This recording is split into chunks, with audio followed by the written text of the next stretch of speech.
లోకేష్ గారి పర్యటన సందర్భంగా నెల్లూరు జిల్లా ఉలవపాడు మండలం అలగాయిపాలెం దగ్గర యాక్సిడెంట్ అయ్యి 10 మందికి గాయాలైనవి. వారు కూడా లోకేష్ గారి సభలకు హాజరైన వారు. అందులో 4గురికి తీవ్రమైన గాయాలయ్యి హాస్పిటల్లో ఉన్నారు. కూటమి నాయకులు ఆ యాక్సిడెంట్ గురించి ఏమీ మాట్లాడటం లేదు. అదేవిధంగా జగనన్న పర్యటనలో జరిగి ఉంటే కూటమి నాయకులు చిందులు వేసి గుడ్డలు చింపుకొని నానా మాటలు అనేవారు. కేసులు పెట్టించి నానా రభస చేసేవారు. జగనన్న వలన రాజకీయం తెలియని వాళ్ళు కూడా రాజకీయం నేర్చుకొని వైసీపీలో ఉండి ఇప్పుడు కూటమిలో చేరిన వారు జగనన్నను, భారతి గారిని చాలా విమర్శలు చేస్తున్నారు.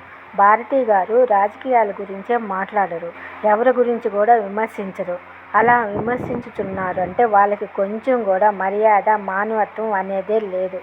అయినా జగనన్న పేరుని ఎల్లప్పుడూ కూటమి నాయకులు నామస్మరణ చేస్తూనే ఉంటారు. జగనన్న అంటే కూటమి నాయకుల గుండెల్లో వణుకు, దడ మొదలయ్యి ఏమేమో దుర్మార్గ మాటలు అంటూ ఉంటారు.